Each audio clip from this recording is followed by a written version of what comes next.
Hey y'all, it's Heel Heat time. Hi everybody and welcome to Heel Heat.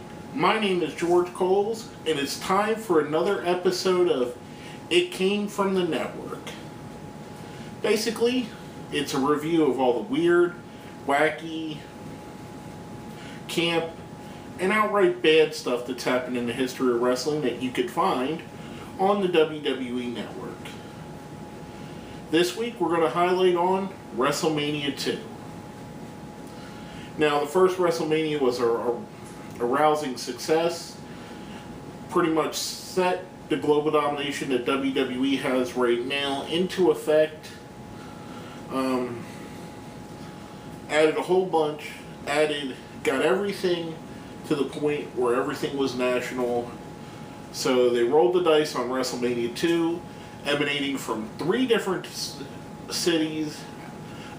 Basically a 3-hour show split into 3 1-hour segments, where the city that was in would have an hour show, and then they'd watch on the big screens from that arena the other 2/3 of the show.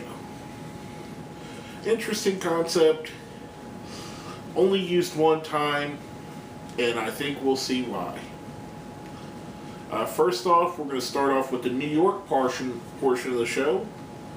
We have Don Morocco versus Paul Mr. Wonderful Orndorff.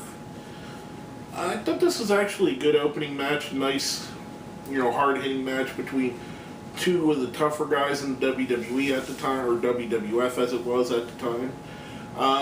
Match gets a little bit underwhelming when they both when it ends in a double countout. Especially when you see matches today where almost half of the match is spent outside of the ring. And so there was that. It just ended up a little bit flat at the end, but it was okay. Decent match to set it up. Next up, we had our Intercontinental title match of the night. Randy Macho Man Savage defending against George the Animal Steele.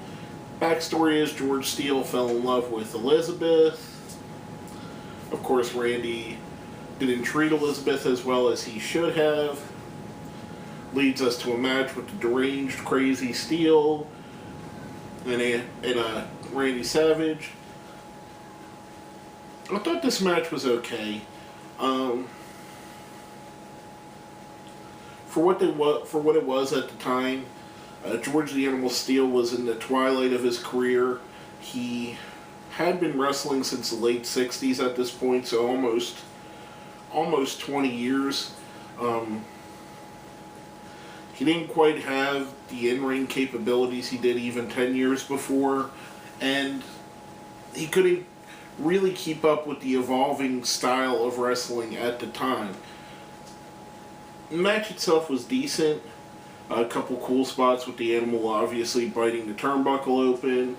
Savage being Savage, of course, but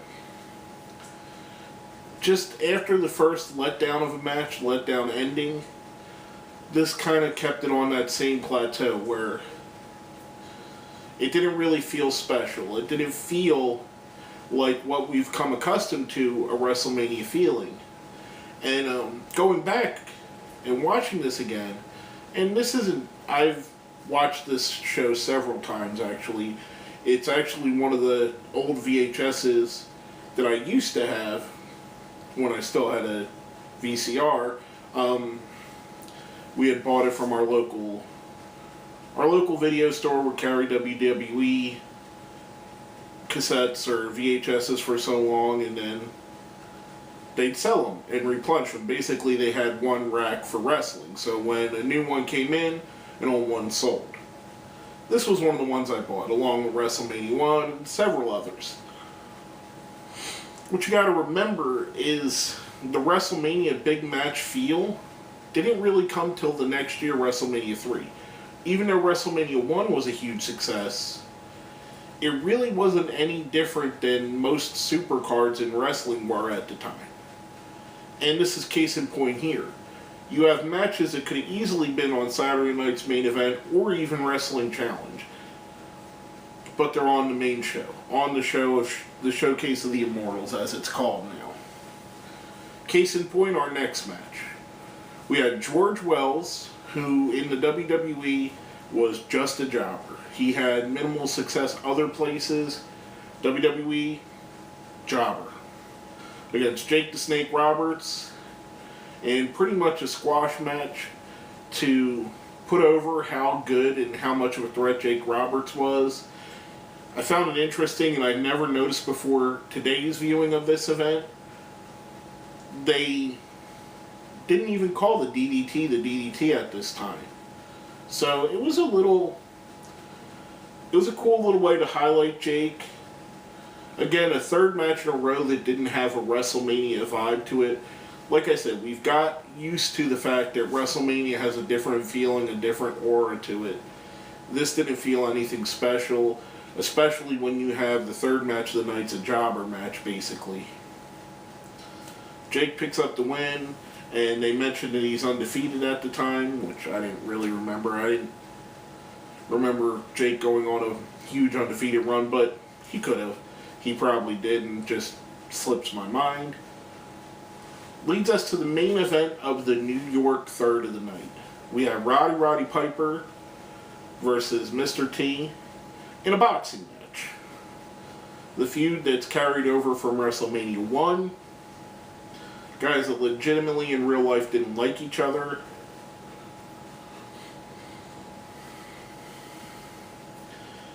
I'll say this about wrestling on when you got wrestling events that have boxing matches, it is so much harder to stage a fake boxing match than it is to stage a wrestling match. Because you got these guys that are experts at having wrestling matches, and then you're asking them to fake a boxing match where you have to pretty much legitimately punch each other. Several times in this, the most famous is when Piper gets knocked down and you can obviously tell Mr. T misses him altogether, swings over his head.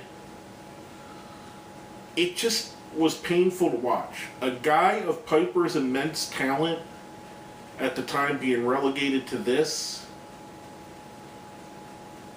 As a Piper fan, super fan, he was the guy that brought me into wrestling and made me a fan of wrestling.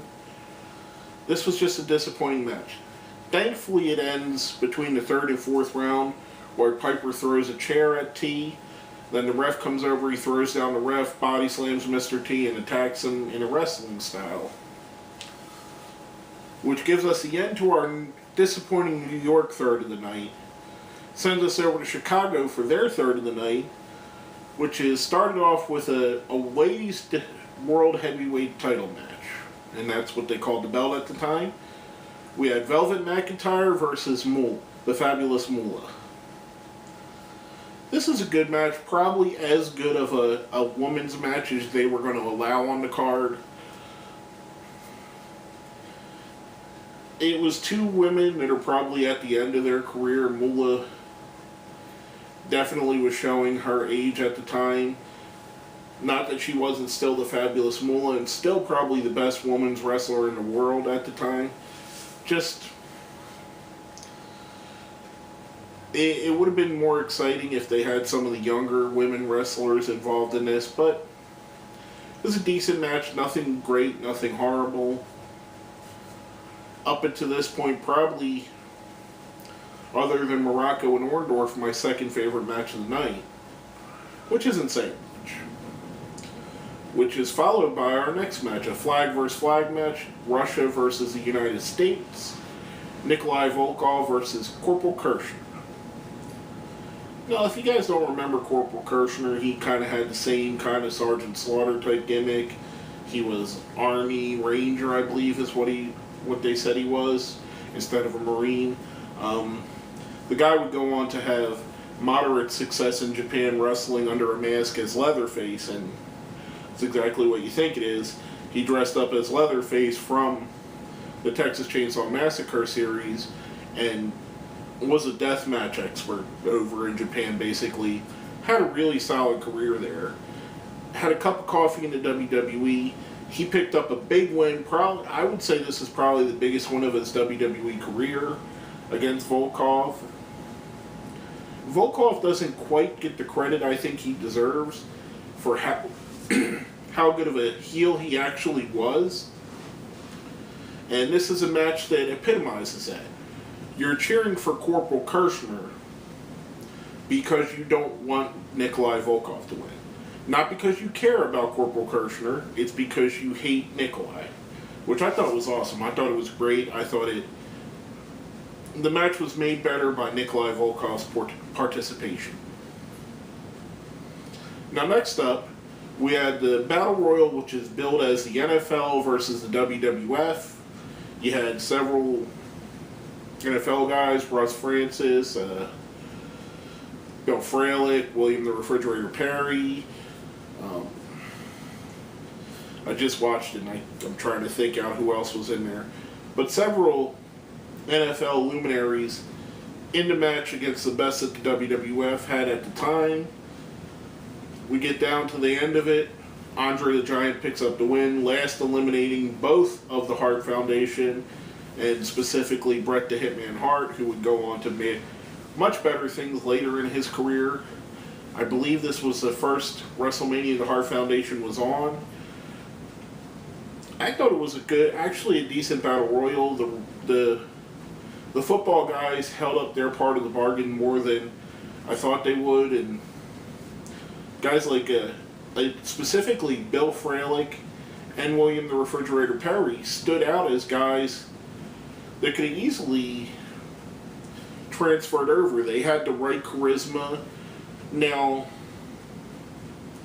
if that would have panned out to a long wrestling career, who knows? But it seemed to work for what it was in the Battle Royal. Andre picks up the win, the king of the Battle Royals. Much deserved win for a guy that probably is the biggest star in the history of wrestling, both literally and figuratively. Next up, we had the last match of our Chicago portion. The Battle Royal was billed as the main event of that, but we had a match after that. The Dream Team of Greg Valentine and Brutus Beefcake versus the British Bulldogs, Davey Boy Smith and the Dynamite Kid for the tag titles.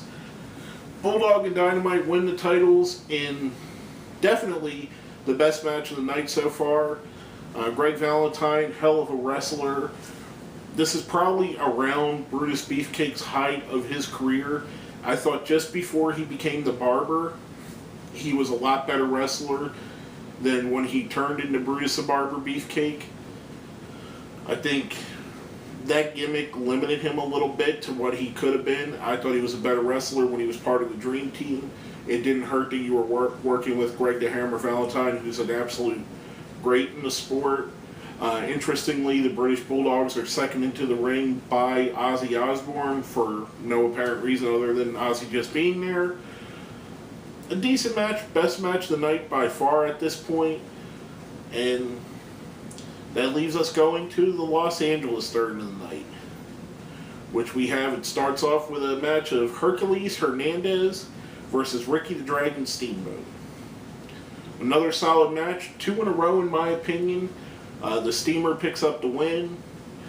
I enjoyed it. I especially enjoyed Jesse Ventura's commentary during this match, talking bad about Ricky Steamboat. I thought it added a little bit of a flavor to it and a little bit of what we had been lacking up until that point. Up until that point, the commentary teams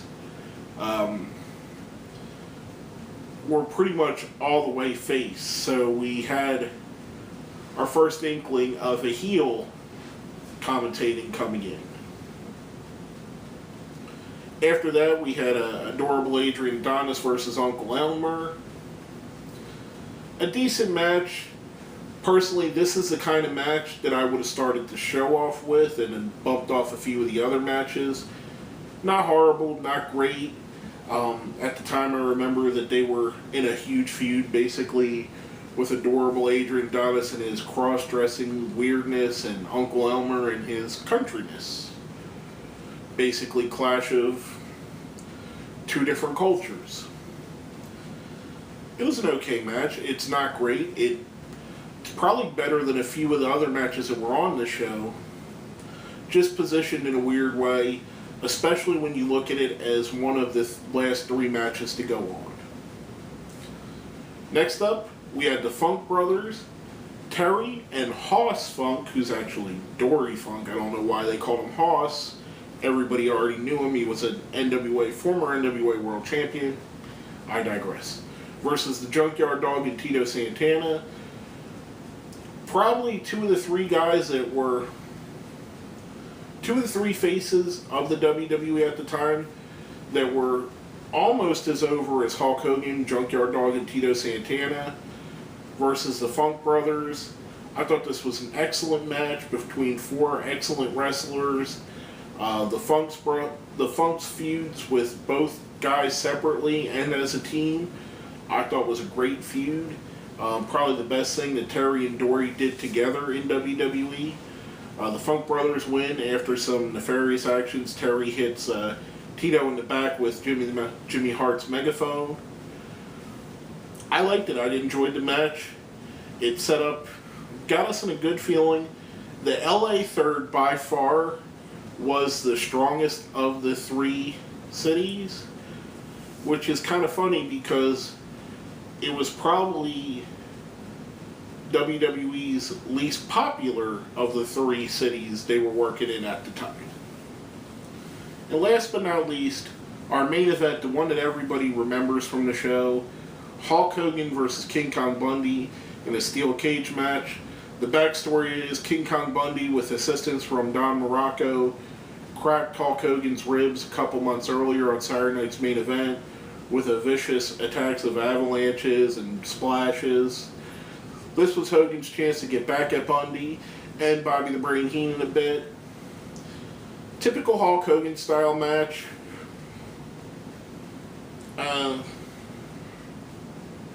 Nothing great, nothing special. He got his moveset in, wrestled the monster, beat the monster, and then we see from there King Kong Bundy's relegated back down the card. It wasn't a horrible main event. It was what it was. You knew as a wrestling fan going in that the Hulk Hogan match wasn't going to be the greatest match on the card, but the charisma and the excitement around it is what made it special. But all in all, like I said, the LA third of the show was the best third in my opinion. The worst I would have to give to the New York third. Chicago was decent. Nothing great. But we're going to go right into our ratings for the show. Now, if you've seen our shows before, and if you've seen this show, it came from a network before, we have a 1 to 5 scale. 1 being the worst, 5 being the best. 1's a gobbledygooker, 2's a renegade, 3's a Hurricane Helms, 4 is a Gold Dust, 5 is a Kane. I'm going to give this show a 2, give it a renegade. The New York third of the show was terrible. One of the matches in the Chicago side of the show was terrible. The other 3 were decent at best. The LA portion had 2 matches I liked and 2 matches I could live with. 1 being the main event being a match I could live with. Probably, in my opinion, this is one of the 5 worst main events for WrestleMania there was, as far as build-up, as far as match-wise, as far as everything. So it kind of, to me, drugged the whole thing down. But, all in all, one of the worst WrestleManias there was. A definite stinker at the time. And definitely something that I think if they had a chance to do over, they probably would do differently. But basically, that's all I have to say about that. My name is George Coles, and this has been another episode of It Came From the Network.